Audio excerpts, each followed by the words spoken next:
So my talk title today is Hopeless Sinners. No, I'm just kidding.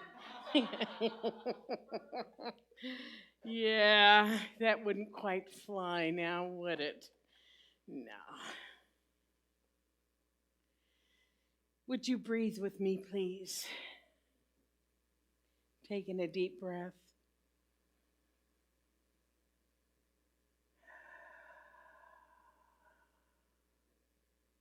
And again.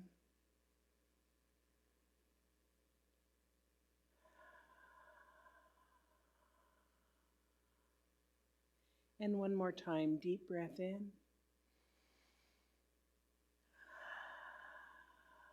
And just releasing it. I know I've shared this with you all before, but Lucille, in fact, is putting up photos of people within the community and has taped them on the chairs all around the sanctuary. So it's quite wonderful, and it keeps growing each week. You're sending in more pictures, so it keeps growing. We got about, I don't know, a good almost half of the sanctuary that's filled with photos. So if you'd like to send some in, we would love it. Send it to info@calgarycsl.org, and we'll make sure that you have a place here, because it's just really nice to look out and see these familiar faces, even though I know you're out there. So a few weeks ago on Facebook, you've heard of Facebook, I'm sure, I shared that I was envious of the people who were not only surviving, but they were thriving during this slowdown, this time of the coronavirus. I mean, they're using their downtime to learn new languages and make furniture and read all kinds of books and cook sumptuous meals and increase their spiritual practice and declutter their houses and do more yoga and bond with their families. Whereas I have binge watched a lot of Netflix and spent way too much time on social media, and I haven't used my oven once.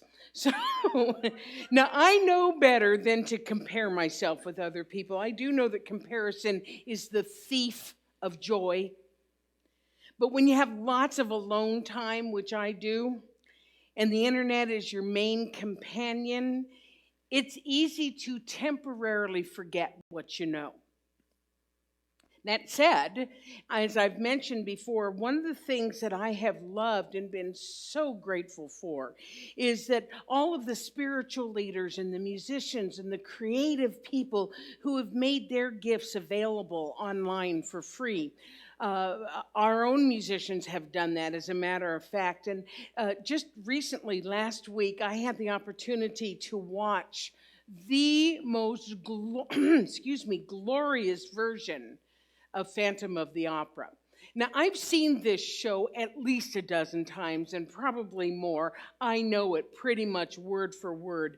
But this was probably the most beautiful version that I've ever said, because they filmed it, so they had it, the cameras right up in the actors' faces, and you really got to see the chemistry. Oh, it was just fabulous. So I'm super, super grateful that as a result of the slowdown and people's generous response to it, that we've been able to see and been able to experience things that we may never have had the opportunity to do before. In fact, I get to watch my colleagues work. I get to actually go to their centers and watch them and listen to them, because it's recorded on the internet. It's pretty cool.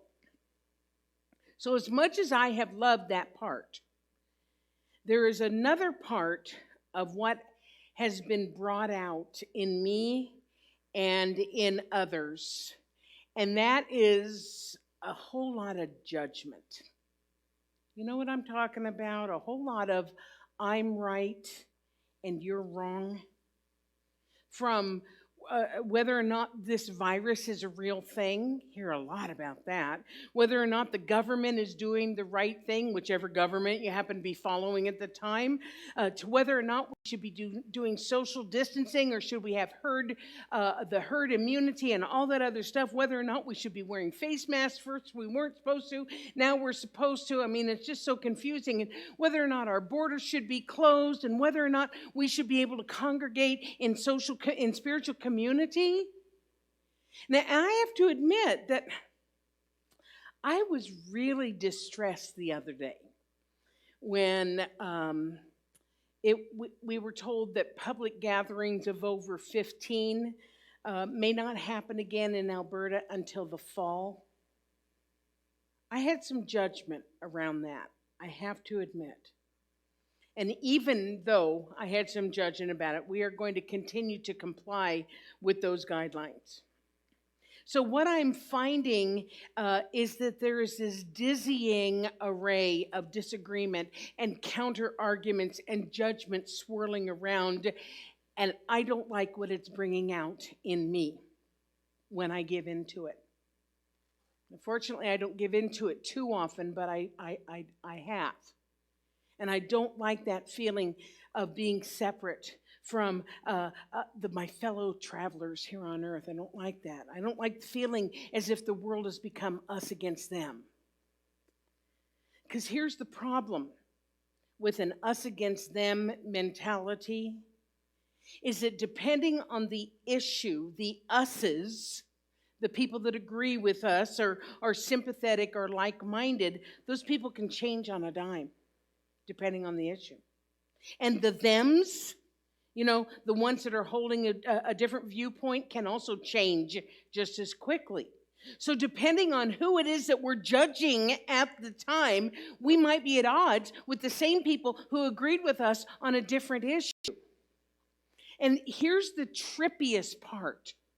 This is the part that just left me, almost stopped me in my tracks when all of a sudden I realized it. The people who I think are wrong think I'm wrong, and they're judging me. OMG! It's a two-way street. I heard another thing today. I wasn't going to share it because I was actually going to save it for another talk, but it's coming to me right now. Oh, this blew my mind. What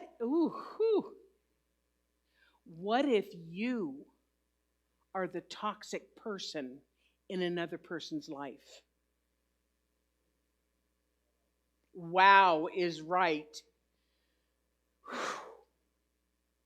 So you can see, we are just surrounded by this pervasive energy of judgment and anger and indictment. And living in judgment, no matter how right we think we are, is very low vibration thinking, because it always has us at odds with someone somewhere. And that's not what living an enlightened, awakening life is all about. Now, you may be wondering, if judgment isn't good for us, then how come so many of us slip into it so easily, especially in times like this, when it would make far more sense for us to bond together? Not physically, but emotionally bond together. Well, think about this.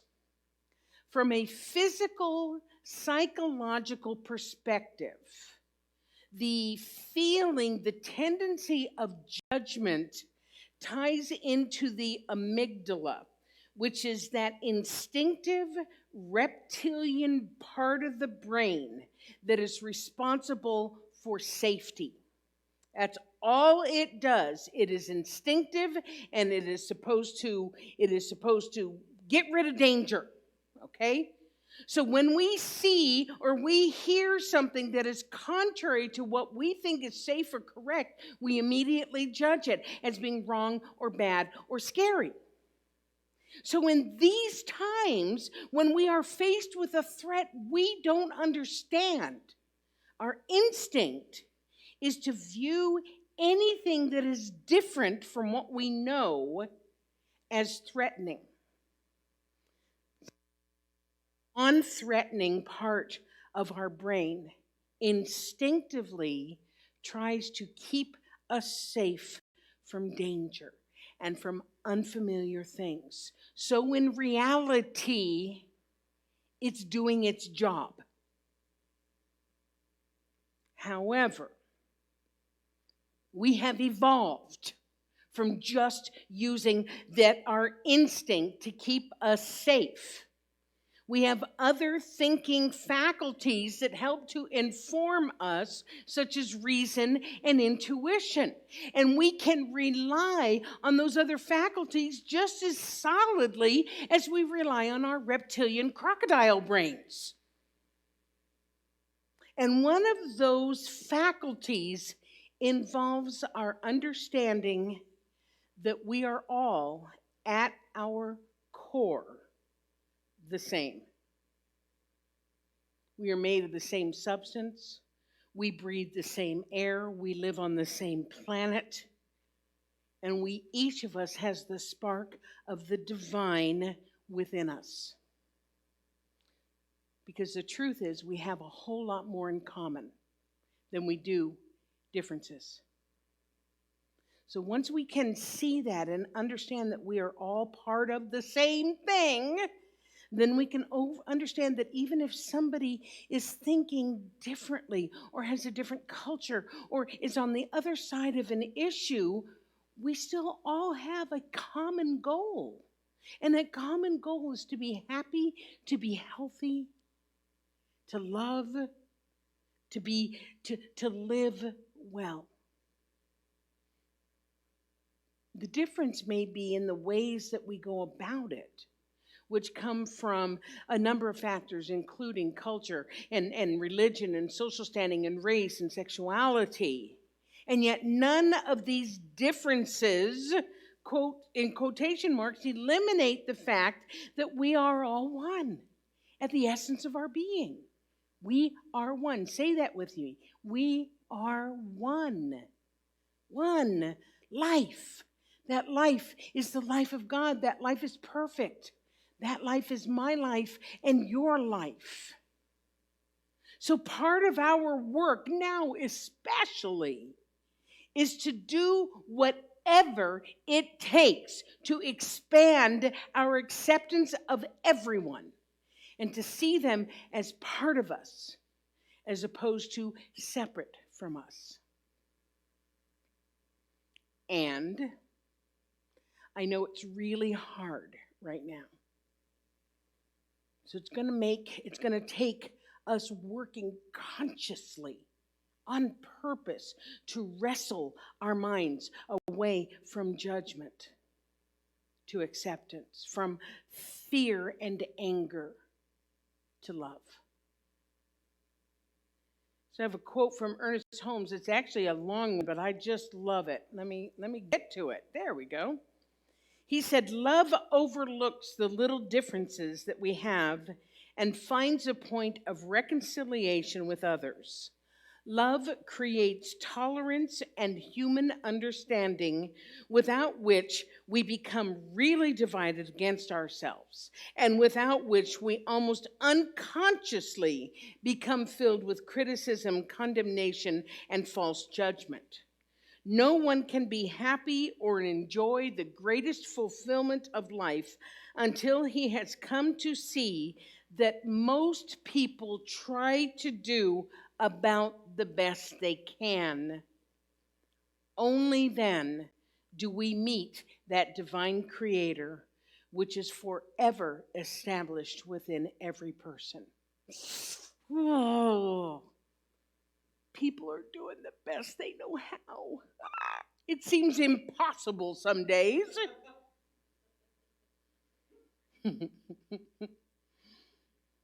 Here's the good news.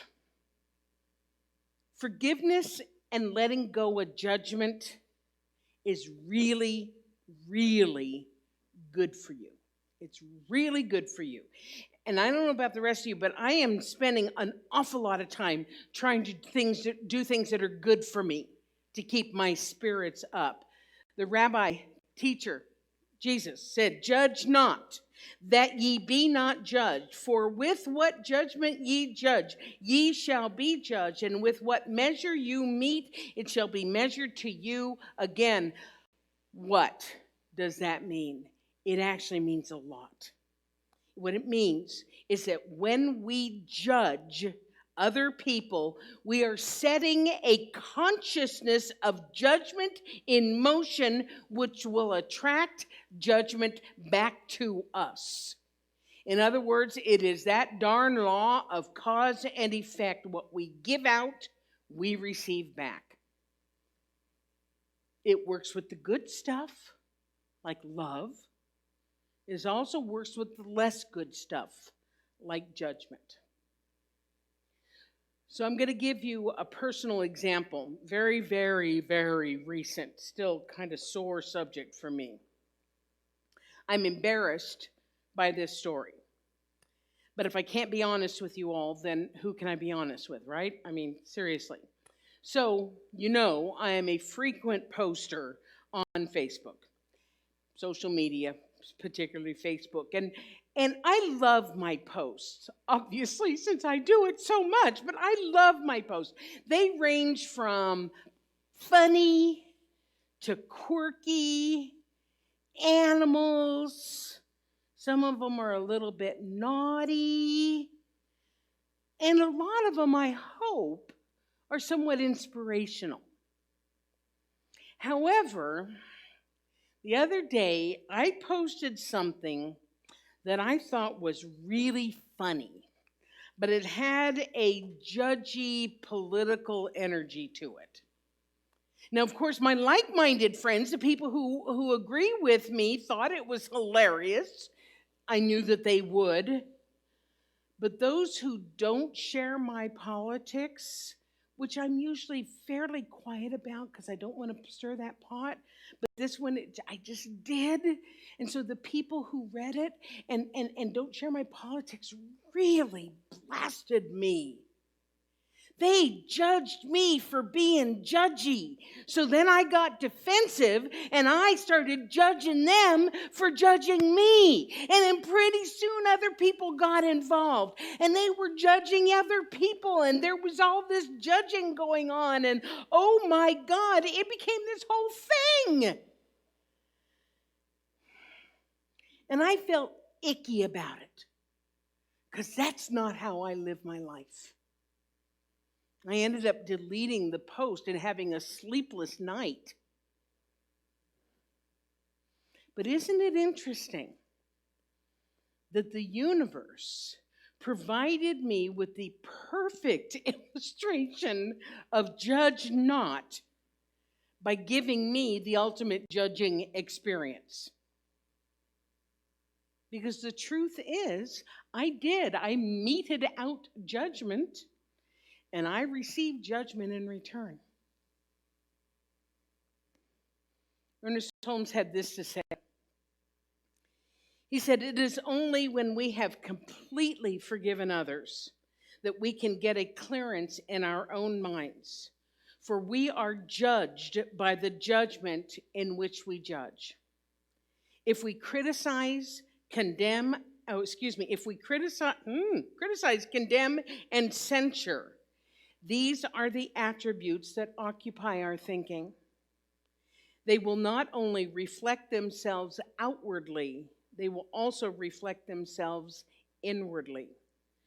Whether we like it or not, or whether we accept it or not, this is one of the great truths of life.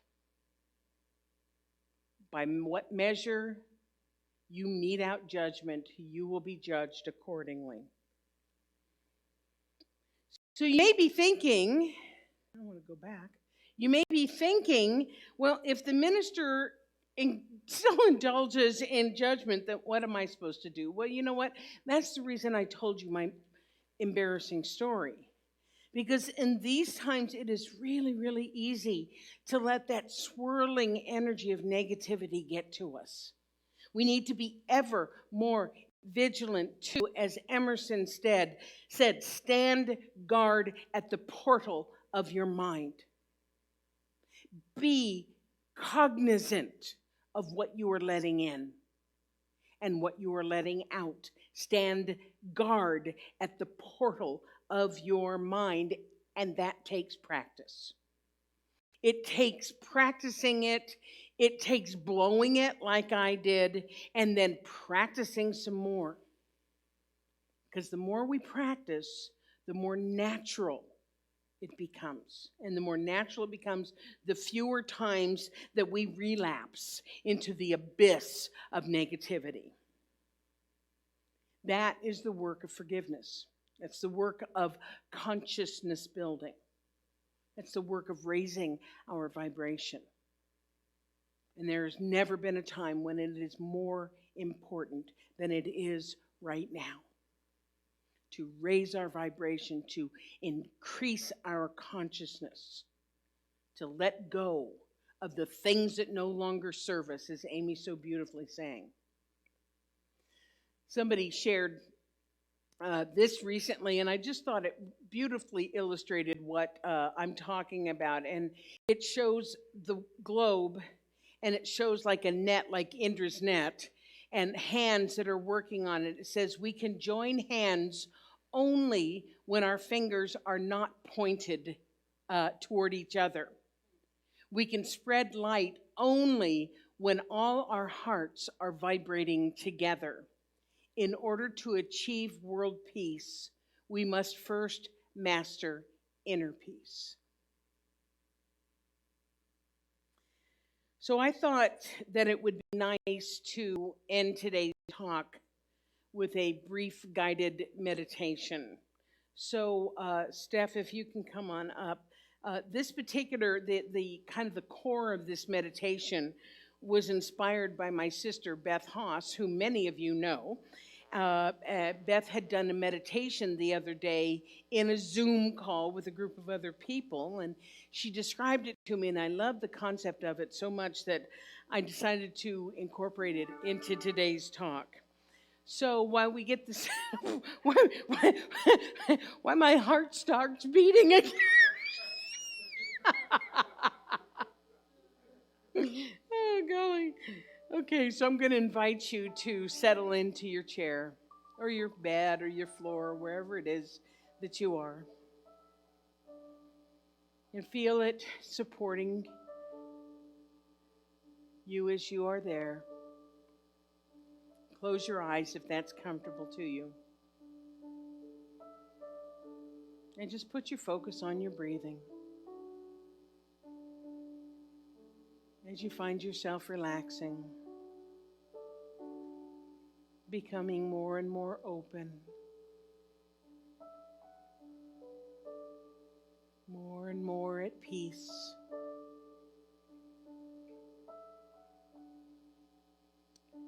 The Sufi poet Rumi wrote, "Out beyond the ideas of wrongdoing and right doing, there is a field. I will meet you there." Out beyond ideas of wrongdoing and right doing, there is a field. I will meet you there. I invite you in your mind's eye to go to that field.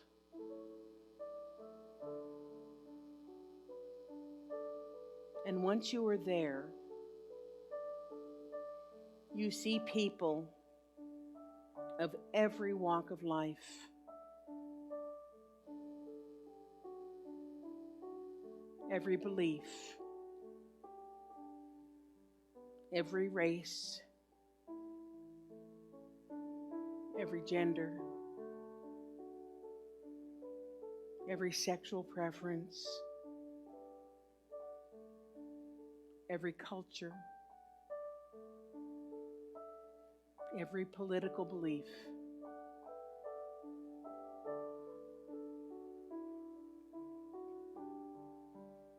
You see the people you love. You see the people you dislike.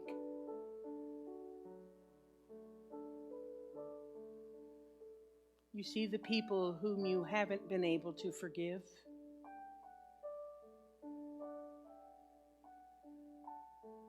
You see the people who have hurt you.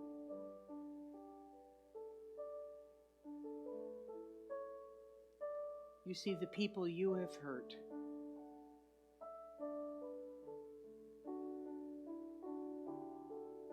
You see the people that you have judged. And the people who have judged you.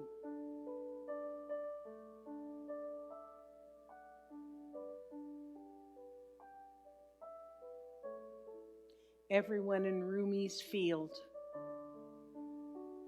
out beyond the ideas of wrongdoing and right doing. Everyone is holding a candle, including you.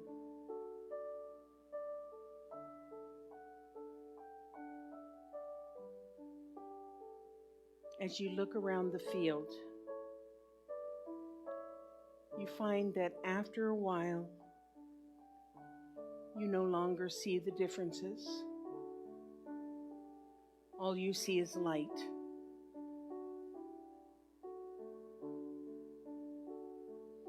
Everything else falls away, and only love and light remains.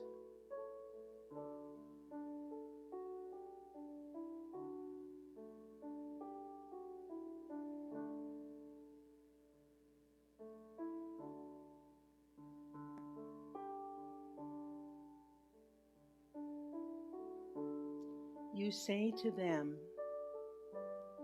at the same time they say to you,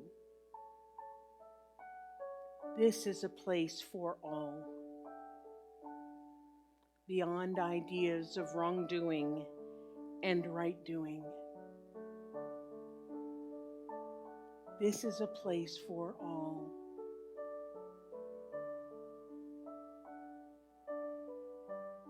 I see who you really are.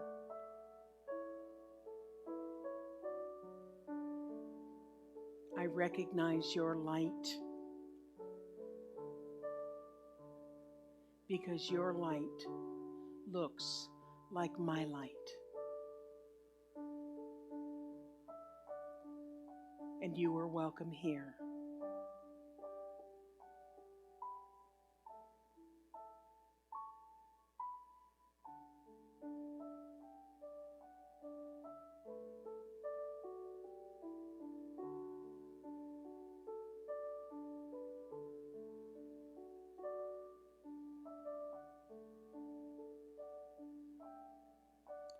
And so now begin to bring yourself back.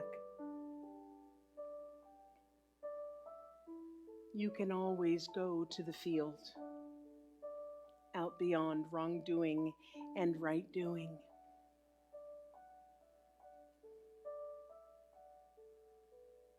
You can always go back. But for now, begin to bring your attention back here, back to this room or your room. And when you're ready, open your eyes.